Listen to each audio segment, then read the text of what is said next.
Newsline. Management is decisions. Administration of a country is also all about decisions. And right here on Newsline, we speak a lot about the decisions that the government has taken, the decisions that affect both you and I and the entire fate of our country. Has the government been making the right decisions these days? One such topic that came to the limelight is this new tax that has been proposed, the surcharge tax. Now, initially, people thought that this tax is going to be charged from the corporates, the rich people. What's wrong with it? There was an argument, but there was also an argument that the EPF, ETF, and other funds of the general public are going to be included in that. Now, to discuss these matters and more surrounding this surcharge tax bill, we've got the legal secretary of the Samagijana Badavegya, Farman Cassim, President's Council. A very good evening, sir, and welcome to the show. Good evening, Charlene. So, first things first, you have challenged this bill in the Supreme Court now. As far as we know, you're the only party that has challenged this, but of course there will be other parties also and other organizations that come forward and challenge this. If I may ask you, what grounds have you challenged this under? Well, to be honest, Charlene, what we have limited ourselves to the challenge. We will challenge the income tax on the EPF and the ETF and the other welfare funds. We could have challenged it on multiple grounds, but as our party policy and as our leader's policy, Charlene, Honorable Sajid Premadasa, and the party line is, we are a party of the masses, and we look after the people in general. So therefore, we decided, and it is morally and ethically proper, that we challenge the proposed income tax on the EPF and the ETF and the other 11 funds, altogether 11 funds, that we presume that this tax will be taken from. So it is on that angle that we will be challenging it, purely on the funds of the EPF, ETF, and the mercantile workers funds and those welfare funds. So we'll be limiting our challenge to that. But Mr. Cassim, don't you think that you've taken the easy route out of this? Because the finance minister gave an assurance to cabinet that he's going to remove the EPF, ETF during the committee stage. And if memory serves me right, when they made these assurances during the 20th Amendment to the Constitution also, with the benefit given to the government, they did make those changes at the committee stage. So why do you think that this time two questions, the finance minister and the ministers of the governments have been giving us assurances for a long time, and we are in the dark, literally in the dark now, with all those assurances. So assurances mean nothing, and the power cuts, as I said, we are in the dark. So assurances mean nothing. Assurances cannot be enforced. They are just words that are just coming out of irresponsible people's irresponsible statements. Legally, and with regards to the 20th Amendment, if I may correct you, there are certain amendments were made in court when the challenges were made. Assurances were made in court? No, it was recorded in court that these will be made. So those have some sort of weight given to it. And then those were done at the committee stage. So those assurances that were given, that carried out at committee stage. So it was not amended at committee stage. What happened is the Honorable Attorney General came to court and said these amendments will be made, 1, 2, 3, 4, and those were carried out at committee stage. So there was some sort of legal binding there. The assurance in this instance, Sharon, we cannot rely on them, because there is only two ways of amending the existing bill. That is in court. That Honorable Attorney General will turn up and say that these are the amendments that we want to do, and we'll do it at the committee stage. Then the Honorable Judges, Lordships of the Supreme Court will take cognizance of that. The other is it's amended at committee stage, but then we have no control of it. So when there is a bill, the thing you do is you got to go and challenge the bill as it is gazetted 7 days before it is placed on the order paper. So, with regard to the fact that the Samagijana Badavegya didn't really challenge this bill in its entirety, as in imposing this surcharge tax on companies as well. On this point, however, there were parliamentarians from the Samagijana Badavegya, including parliamentarian Harsha De Silva, parliamentarian Iran Vikramanathan, very senior members of the Samagijana Badavegya, raising their voice in parliament and saying, no, we are against this bill in toto. Well, to be very honest, I don't know in what context they said that. I'll have to see in what context they said that, because probably I'm just speaking out of, I'm just it's a hypothesis. Probably the rationale where the irrational taxes, the irrational of the 2 billion turnover or the 2 billion income, probably on those grounds, the whole bill would have been irrational. It was probably on that ground that they were raising their voices. But as a party and as our leader has instructed us, and we are really concerned about the money of the people. I mean, the EPF and ETF is hard-earned money, monies that you have to. See, it's very interesting, Sharon, because this EPF and ETF, the contributions, are by statute. You can't get away with it. For example, your employer, where you work, you are 20%, 12 and 8, has to go into a fund. You have no choice about it. Otherwise, you would get that 20% in yourself. Say, if you're earning 100,000, you get only 80,000. So that by statute it goes in there. I mean, it's like a person taking that chunk of money and putting it in a fund. You have no choice. Otherwise, you would have got the whole 100,000 for you to do whatever you wanted to do. Here, the monies go without a choice to the person and the employer into a fund. So that is why we are challenging this bill. I mean, that's why we are morally ethically bound to challenge it. But Mr. Cassim, one thing that I find really hard to understand is how you draw this line when you say, we're standing for the general public and the people's money and not for the money of company. How do you draw that line? So it's like this: companies have to pay taxes. Okay. And the better they do, they have to pay more taxes. That's how a government earns its revenue. Okay. That's why I say the decision to do away with the taxes, the VAT, was the most foolhardy decision ever. Okay. I mean, anybody running even a corner shop, or in our local parlance we say a petti kade or dosa kade, will know money is coming in, money is going out. You know how much is coming, how much is going. So how does the government get monies? It's through taxes. So you tax corporates. That's fair. That's fair and square. So, but what our stance is, don't tax the corporates, tax the guys who are making money, but don't tax these poor people. Who this fund is for the people who have worked their lives out. But Mr. Cassim, companies pay a 24% tax. That's the maximum corporate tax. And then on top of that, when the companies pay dividends, they pay a 14% dividend tax. And that adds up to about 38% of a tax. And then on top of all that, you add another surcharge tax. And also, retrospectively, also on companies that have made a profit of over 2 billion rupees. So if a company has made a profit of, say, 1.9999 billion rupees, they'd probably be exempt from this tax. So in your view, is this fair? That's what I said. I told you earlier when you said that Honorable Iran and Honorable Harsha would have challenged it. It would have been on that basis, the rational basis of the 1.99 to 2,000, whether it would be fair or not. So that's for another day. That's a different angle that we're looking at. But as a political party and as a party that is espousing the rights of the workers, we are morally and ethically obliged to challenge the monies of the working class. The corporates will look after themselves. Obviously, there will be challenges mounted by the corporates, and I don't think it's fair for me and as a party for us to protect the corporates. The corporates will look after themselves. I mean, they obviously can afford lawyers. They will obviously mount a challenge if it's unfair. So it's also fairness and unfairness and unconstitutionality are two different things. So whether it's unconstitutional taxing the corporates, it's also another question that. So on at least grounds of equality, I mean, this is a targeted group of people that are being specifically targeted and taxed. See, in tax laws, taxing is government policy. Governments over a period of time, historically, not only in Sri Lanka, even abroad, have brought in these surcharge taxes. So whether they are illegal or unconstitutional is a question that the Supreme Court will have to answer. I personally, of course, don't want to give an opinion now, since now it is before court. So the Supreme Court will have to answer whether a surcharge tax is unconstitutional when it comes to corporates.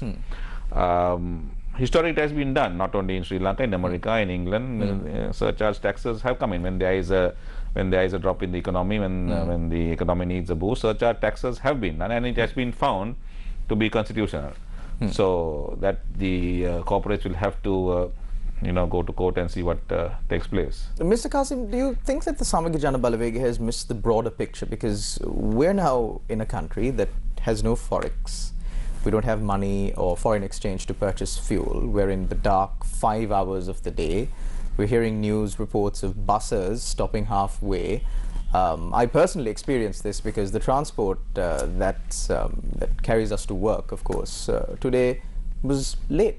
And when I asked why, they said, we're at a line to, fill up our tanks. So in such a context, we're looking for foreign direct investment. Now, these surcharge taxes, these retrospective taxes, these ad hoc decisions or so-called policies that various governments have in Sri Lanka will affect Sri Lanka in the long run. Do you think that your party has disregarded this fact? No, not at all. I think we have acted very responsibly, because at the moment, more than policy of in a long term, the government needs money. Otherwise, we are all going to starve. So how do you get money? By taxes. But how they have taxed, how the government has taxed, there's a question there. I mean, you take away the VAT tax, but now you bring the surcharge tax. So they seem to be in a mess. The government is in a mess, and they don't know how to unravel this whole thing. So whether the Sabaki Janabalavege as a political party, we can do only what we can do. We can't do what the government has to do. Right? So the government has messed this up beyond any control whatsoever. See, they are in a total mess. Like you said, you have to have steady policies. But you take away the VAT tax and you bring in a surcharge tax. I mean, what does it mean? What you can earn from the VAT, you are now trying to get from a surcharge. It really doesn't make any sense what they are doing. So, but I'm not here to defend them or to say what that is wrong or right. I'm only here to espouse our cause. That the EPF and the ETF, which is the biggest fund in Southeast Asia, biggest welfare fund in Southeast Asia, and whereas even we can look at the monetary board are the people who run the fund. I mean, if we are saying this is the amount of say X amount for an employee, I mean, we can give X plus 1 or 2. We can make rules to do that, to give the retiring employees even more than what they are supposed to get. I mean, that is what we should be looking at, not at taxing the fund. I mean, it's really unfair to tax the fund. And when we can, tell the employees, say for example, when you retire, if you are say you are entitled to 5 million, if we can say no, we'll give you 5 plus 1 million, 6 million. I mean, that's what we should be doing. But here, what we're doing, we're trying to just cut it down and tax them and bring the fund and retract the fund, which is totally unfair and I say unconstitutional. That is why we have challenged it. We have to look at it in that way. We have to look at it in that context. So there were some members of government who said that the inclusion of this EPF ETF in the definition of a company, which the bill and the draft has referred to in the definition of a company in the Inland Revenue Act, was merely a matter of oversight. Are you buying that? See, it's like this. If we go historically, the EPF fund was never taxed. Income tax, it was never taxed. In 1989, there was amendment to the Inland Revenue Act. From then onwards, the EPF started paying taxes, the income tax. But I don't know why. Because that's not Gypsy's song, but anyway, I really don't know why, and none of the tax experts that I've spoken to also don't know why. After I told them that the EPF Act, Section 43 states that irrespective of any written law, the EPF fund is exempt from all taxes. Even Mr. Gajendran, who was on your show a couple of weeks ago with Faraz, the well-known tax expert in the country, even he didn't know about it. I mean, it's not his fault. The lawyer should have advised them. And then came back and said, yeah, you're right. I mean, EPF is exempt from all taxes. It says Section 43 is very clear, staring in everybody's face. It's irrespective of any written law, the EPF is exempt from tax. So for some reason, from 1989, they've been paying taxes. I mean, actually, the government has to refund that money. But when it comes to 2017 Act, the definition of a company was brought in. So in the definition of a company, the EPF is caught in. That is so. That is a fact. That is an undeniable fact. But my contention is that the EPF is exempt from all taxes because of Section 43 in the Act itself. I mean, everybody has missed the bus there. It's amazing. Even the tax experts are flummoxed. I spoke to 2 experts, Mr. Gajendra being one, and the other, and they were not aware of it. And also when they checked up and they said, you're right. The EPF does not have to pay income tax in terms of that section. So based on this revelation that you've discovered, is there anything that can be done? Yes, with regards to determination, of course, we'll be putting it forward and saying, look, we are not entitled to pay tax, or the EPF is not entitled to pay tax. Also, I think there should be a move to get a refund of the tax paid. I mean, that's a legitimate right of the people. Will the Samagi Jana Balavege look at bringing this matter up in court as well? Not now, but we may have to have a broader discussion. Because the ramifications are humongous, Sharin. I mean, the sums are going to be huge. In the trillions. Definitely in the trillions, and I don't know whether the country can afford that now. So that would have to be a broader discussion in the interest of the country. I mean, we do everything in the interest of the country. So if there is by some mistake the EPF has paid the monies, probably going forward we don't tax them and see how we can return the monies in some other justifiable manner. So that will have to be in a broader discussion and take a decision with a lot of discussion. Interesting perspectives. We'll cross over to a short commercial break and be right back. Don't go anywhere. You're watching Newsline. News First, Newsline. Welcome back. You're watching Newsline. We're in discussion with President's Counsel Cassim, of course, regarding the Samagi Janabalawegia's petition challenging the Surcharge Tax Bill. Mr. Cassim, I went through the petition, quite a short petition, 9 pages ish. Do you think this is an easy win for the Samagi Janabalawegia because the Finance Minister has already said that he's going to change this? You've challenged it in court, so... See, you keep saying the Finance Minister said this, the Finance Minister said that. Like I said, the Finance Minister and a lot of ministers have been saying a lot of things which have not been adhered to. I mean, you can't take, I mean, their words is, you can't take it for tuppence. It was our moral, like I said, it's our moral right to challenge it. Legally, you have to challenge a bill. What they say, what they don't do, what they don't say, we don't know. So, actually, if it is left unchallenged and the court does not rule, I of course have a strong feeling that they will tax the EPF because this is an easy tax. I mean, you just go in there, that's about 285 billion rupees in taxes that they can collect. The tax alone was about 60 to 70 billion. So it's an easy take, and I don't think we can take any assurance of the Finance Minister. I mean, we have to challenge it and we have to get a ruling from court. Well, the government says that these are trying times and people need to tighten their belts. So if not from the EPF, I know you're the legal secretary and you might not be too much aware of these, but has the Samagi Janabalawegia considered what the government can do instead of taxing the EPF? Because you yourself admitted that they're in a fix. See, there are a lot of things you can do. I mean, you can't think of taxing alone. The whole administration is in a downturn, Shalin. If you look at government policy, investment policy, FDI policy, you can't segmentalize one source of income. You're putting all the eggs in one basket then. See, we haven't done anything where tourism is concerned, we haven't done anything where digital nomads are concerned. I mean, these are things that I'm just thinking off my head now. You just think of a digital nomad to get a visa in Sri Lanka, you will get a 6 months runaround. So how can you look at getting FDIs and things like that now? I mean, like I said, the administration is in shambles, utter shambles. So, and this is what we are left with now. And they are trying to just, this is like just like the older king days. You have to pay taxes just because you're alive. This is that kind of way. You get the king those days. You have to pay a tax because you're alive. I mean, that's how the taxes started. If you have a chicken farm, you have to pay taxes just because you're doing something, not from the income.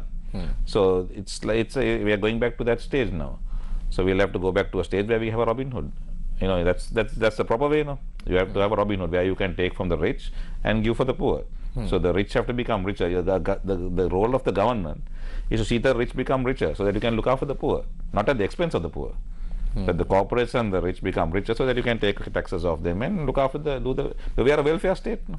We are a welfare state. So the welfare state acts that way. But this administration is in shambles. So what do you think the administration is doing now, according to your interpretation? So basically they're living by the day.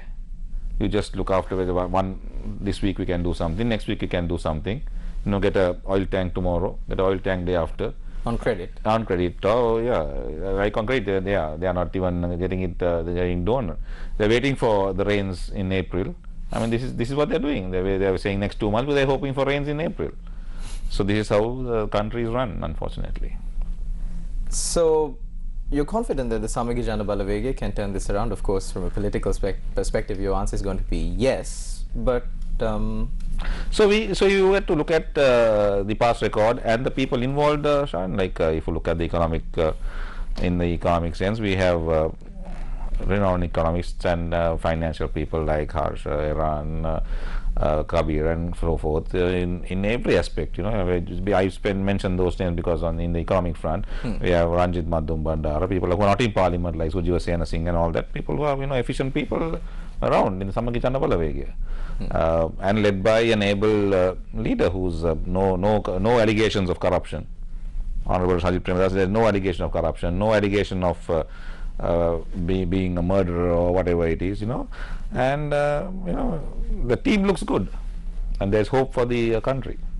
Mr. Cassim, I know that you came here to discuss the Surcharge Tax Bill, and I believe we covered quite ground on that. But just one more matter, if I could refer to. I'm pretty sure that you would have been privy to the conversations of the Samik Janabalawege on this point as well. The United Nations Human Rights Council sessions are coming. Sri Lanka has many allegations against us, not only during the wartime, but the administration as well. The extrajudicial killings in Sri Lanka, the Prevention of Terrorism Act, many issues that have been directed towards Sri Lanka. And also, we need not forget, we should not forget the fact that the world is in crisis. We have a crisis that was brewing along the Russia-Ukraine border. Now it's blown out into an all-out conflict. We really don't know where Sri Lanka is headed as a country, especially in the global arena as well. The Samik Janabalaweg's opinion at this year's United Nations Human Rights Council sessions. What should Sri Lanka do? See, we have to tread very carefully where the human rights record is and the sessions are, because we need to see, we have peace from since 2009. Whether that peace is worth it is something that it's up to us to answer now by our ways and actions. So the war, in a war there are casualties. Whether it's right or wrong, there are no losers and there are no winners, and history is written with the victors always. So I personally believe, and our party believes, that there are no victors and there are no winners there are no winners and losers in a war. So we have to tread very carefully, that we draw a middle path there where we can tell the human rights, the sessions, that there are certain things that need to be ignored sometimes. Sometimes they have to be ignored, sometimes we have to find answers.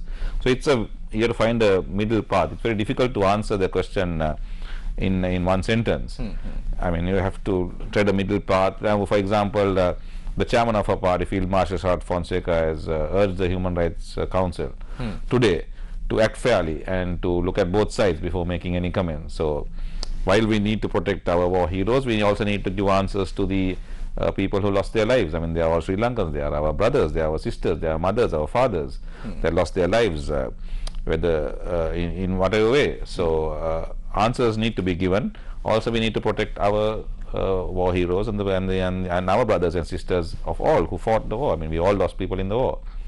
So we have to tread very carefully there, and that's why you need people with a caliber of people who can discuss these things at an international level, have personal connections. So personal connections go a long way. You need to be able to take a telephone call and talk to somebody. You need to take a telephone call and talk to the to the head of the UN or head of the Human Rights Commission chairman. Member countries. You have to have that sort of relationship going. If you don't have that relationship going and you act like a pariah state, they're not going to answer your phone call. That's what happens. So it's natural. These things are, everybody is human end of the day. So finally, we've been taking a lot of heat for the Prevention of Terrorism Act, and I'm pretty sure the Samik Janabalawege has made their stance clear when they said that they are for a complete amendment of the Prevention of Terrorism Act. However, the amendments that have come forward have not gained the praise of pretty much anyone, because even the European Union, the Human Rights Council, they've all said that these are just meager changes that have no real result. Could more have been done? Could more have been done given the situation that Sri Lanka is in right now? Samik Janabalawege is not for the total repealment of the PTA. We are for certain amendments. Certain amendments that conform to international norms and to fair norms, to justiciable norms. We are for that. That's the Samik Janabalawege's thinking. We are not for repealing, because we need a counterterrorism or PTA Act or whatever in some form.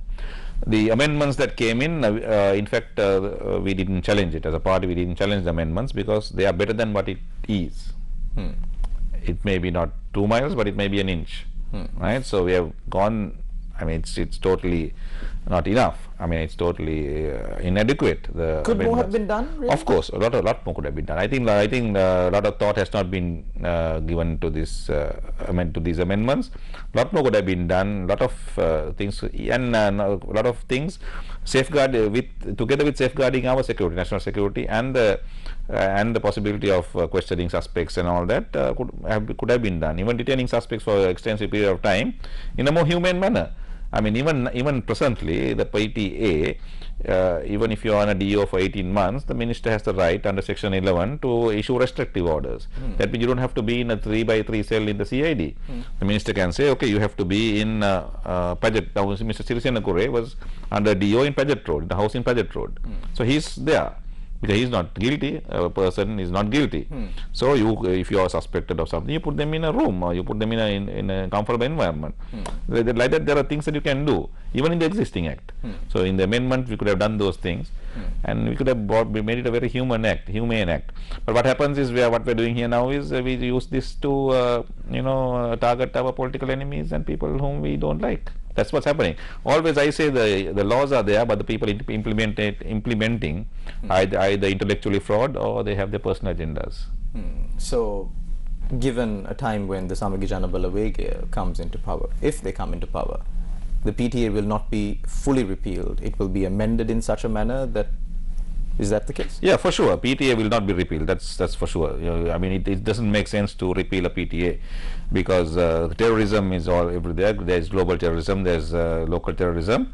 You need certain laws to question, have extensive questioning and investigation.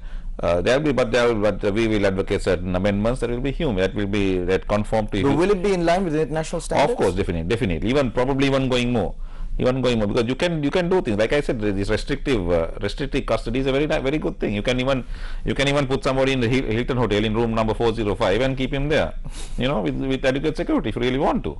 Any reason you mentioned that specific room? No, I'm sorry. That's no reason. Thank you very much, Mr. Cassim. Just ending on a very light note, of course, we discussed some very serious matters. Sri Lanka, the whole world is going through a crisis, and it's important that we stay abreast of all the information that comes so that we can make informed decisions on how we proceed with our life and how we influence the people who represent us in Parliament, the people who govern us, on how they make decisions for our future. Thank you very much, President's Counsel Cassim, for coming on our show. Thank you very much to all our viewers out there for tuning in to Newsline. We will see you again, same time, same place tomorrow. Until then, take care. Thank you, Shari. Thank you for having me. Thank you.